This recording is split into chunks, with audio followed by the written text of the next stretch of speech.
The moment you speak, something irreversible happens. Not loudly, not dramatically, quietly. You reveal where you can be pressured. Most people think talking is neutral, safe, social. It isn't. Within seconds of opening your mouth, you expose your fears, your needs, your limits. You show what you want, what you avoid, what unsettles you. To the wrong person, this isn't conversation. It's reconnaissance. And this matters because the people who gain leverage in life are rarely smarter, stronger, or more talented. They are simply harder to read. They do not announce themselves. They do not explain themselves. They do not leak information without a reason. If you've ever walked away from a conversation feeling slightly weaker than before, confused, exposed, or subtly defeated, this is why. You spoke when silence would have protected you. Most people don't lose power all at once. They give it away sentence by sentence. We live in an age that fears quiet. Noise is everywhere. Music playing while no one listens. Conversations without content. Opinions without consequence. Words filling space simply because silence feels unbearable. That discomfort isn't accidental. Silence forces confrontation not with others, but with yourself. When there's no noise to hide behind, unresolved thoughts surface. Doubt, insecurity, anger, regret. Most people would rather talk endlessly than sit with that. So they fill the air. They explain. They justify. They narrate their lives in real time. And in doing so, they make themselves predictable. Hey, race, the first pattern most people miss: the more you talk, the more control you hand away. Not because words are bad, but because unfiltered words are informative. They reveal motivation, weakness, desire, and once those are visible, they can be used. People don't listen to understand you. They listen to locate leverage. When you speak constantly, you become familiar. When you become familiar, you lose gravity. Scarcity creates value not just in markets, but in attention, respect, and authority. Think about the last time someone spoke rarely, but when they did, the room shifted. People paused. They listened. Not because the words were brilliant, but because they were rare. Silence creates weight. This is where most social conditioning fails you. You were taught that charisma means being engaging, quick, responsive, entertaining. That's not charisma. That's availability. True influence comes from restraint, from being slightly withheld, from leaving space where others expect noise. Consider arguments, not debates, arguments. When someone challenges you, your instinct is to correct, to explain, to be understood. You lay out logic, context, emotion. You think clarity will resolve the tension. It almost never does. Instead, the other person gathers your words, isolates a phrase, twists an intention, and fires it back at you. You feel misunderstood, exposed, frustrated, because the moment you began explaining, you accepted a frame where you were on trial. Silence denies that frame. When you don't rush to defend yourself, something unsettling happens to the other person. They lose orientation. They expected resistance, justification, emotion. Instead, they get nothing. And nothing is destabilizing. Human interaction runs on feedback loops. When the loop breaks, anxiety fills the gap. People start talking not strategically, but reflexively. They overcorrect. They reveal more than they meant to. Silence doesn't need to attack.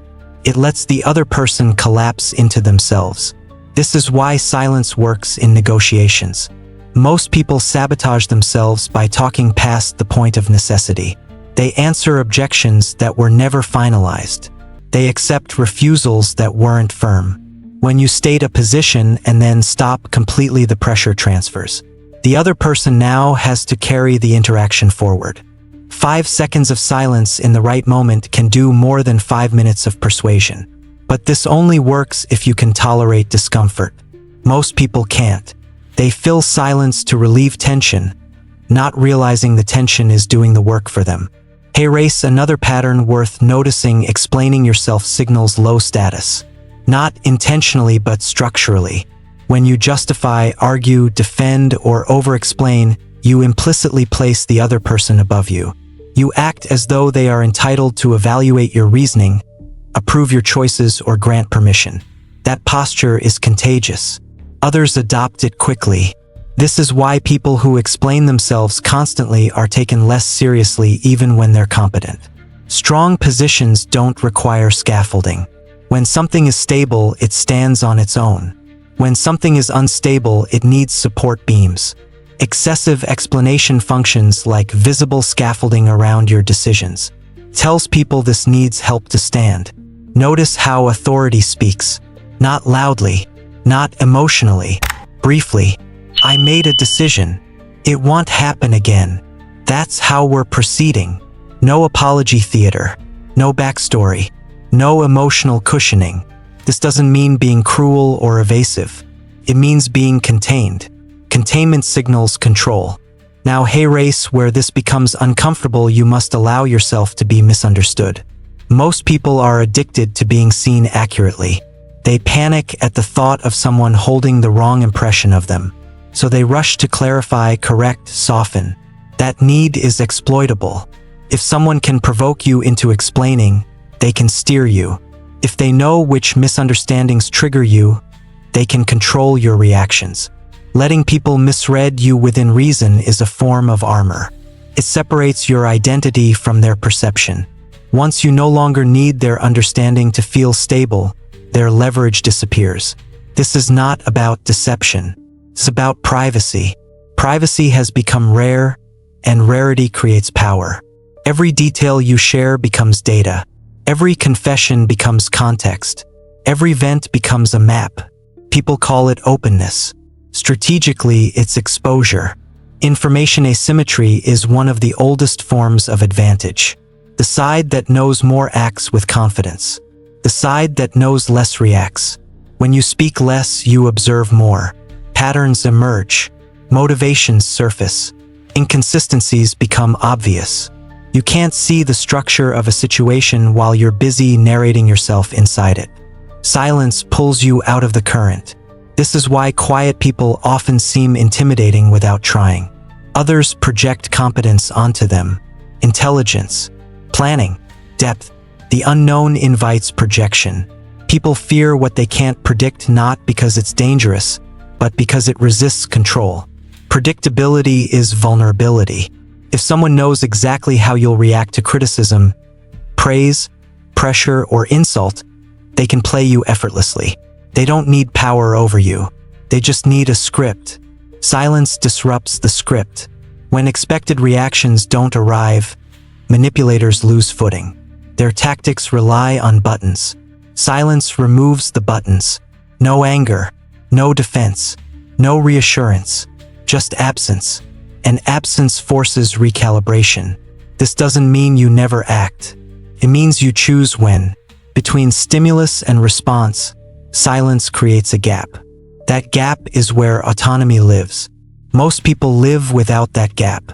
They are reactive, immediate, predictable, easy to steer.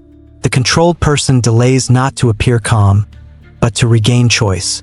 Silence isn't weakness, it's latency.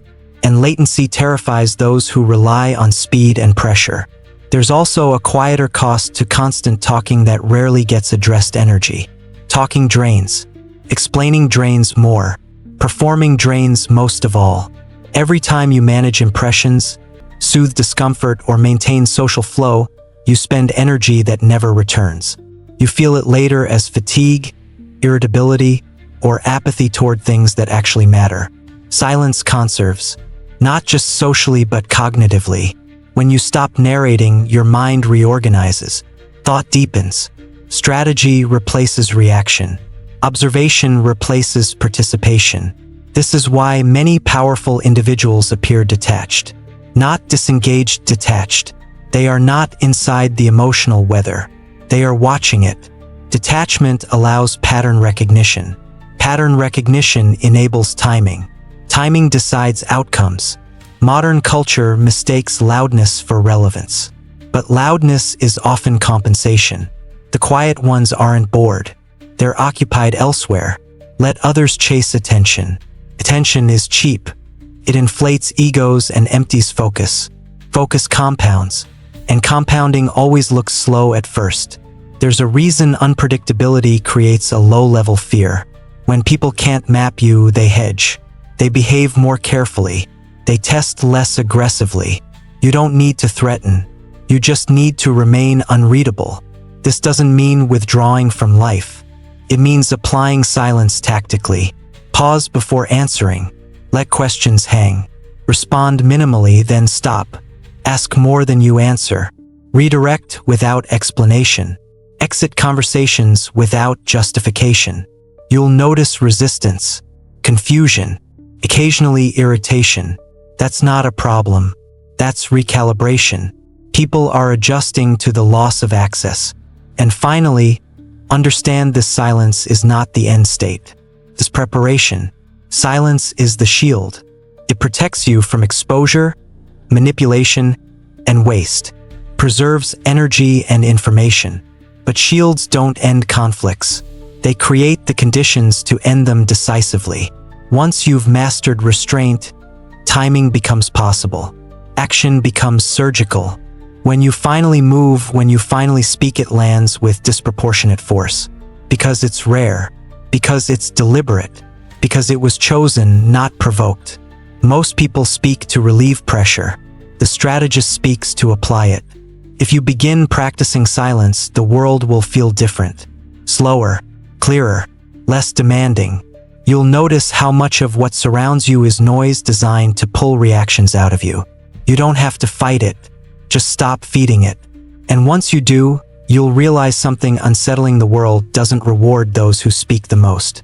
It responds to those who can afford not to. Silence doesn't make you invisible. It makes you unassailable. And once that becomes natural, what follows isn't louder. It's final.